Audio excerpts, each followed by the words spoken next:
That day started out to be a normal day. She was gonna go out golfing with her lady friends when I get a call from her, what I thought was her, and then a different voice came on and says, "Your wife is down and the EMTs are here working on her."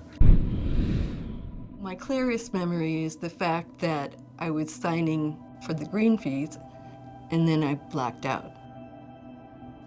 No warning sign, no dizziness. 911, what is your emergency? When I got the phone call that my mom had a brain bleed and she was intubated and going to Overlake, I first off didn't know Overlake did aneurysms, and I was expecting, to get a phone call that she was headed to my own hospital. It was terrifying. I ran to the doctors and said, "Is my mom on the pre-arrival list?"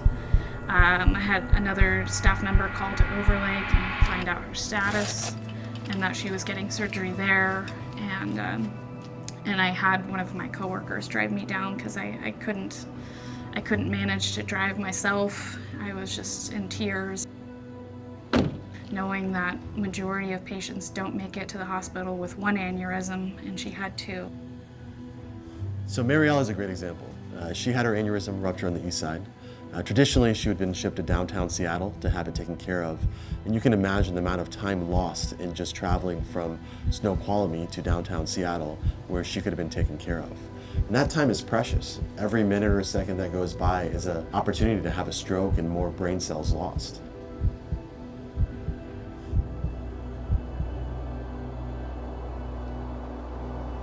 I found my dad up in the waiting room, and I saw him, and he said, "Well, Mom was able to squeeze my hand before she went in for surgery," and I knew that, if she was able to do that, then at least she had some higher brain function that she was able to squeeze his hand, and I was happy for that.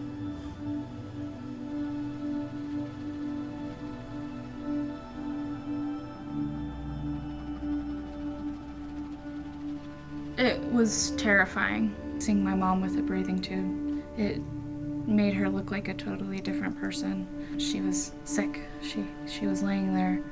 I was scared she wasn't going to be my mom again. The first thing that goes through my mind is we have to fix the aneurysm because we don't want it to bleed again, because that's almost 100% fatal if it bleeds again. The hard part is the healthy blood vessels, they don't like the blood and they start spasming. When that happens, you can get strokes. And that doesn't happen until at least 3 days after the bleeding and can last for up to 3 weeks. So there's a lot of uncertainty that's there at the beginning that we have to calm the family down, prepare them for the worst, but also prevent the worst from happening at the same time. Dr. Chowdhury is a really great guy. When I found out who was doing my mom's brain surgery, I talked to my nurse manager, and she actually said if it was my mom, I would want him to take care of her as well. So I felt comfortable, leaving my mom in his hands. Oh my gosh, I can't imagine not having Overlake here. I don't know, I'm just one lucky guy. She's one lucky gal. I haven't been in this hospital since my children were born, but I'm sure glad it's here when I needed it. I don't know what would have happened to my mom if this would have happened 10 years ago. I'm so thankful that she can be there today and that she's actually talking and functioning and, my mom again.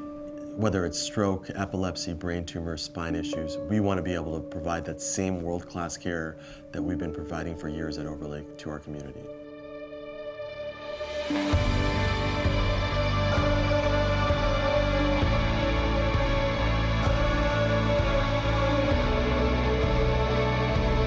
I think it's always important to remember when you see your doctor that there's a whole team around them. That team is made of many, many parts, more parts than you will ever see. And we need the team.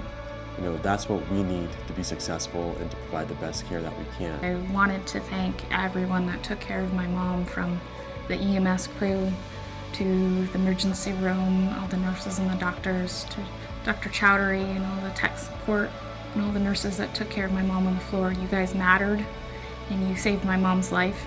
She is living because of you, and that it means so much to me and my family that my mom is around today because of you.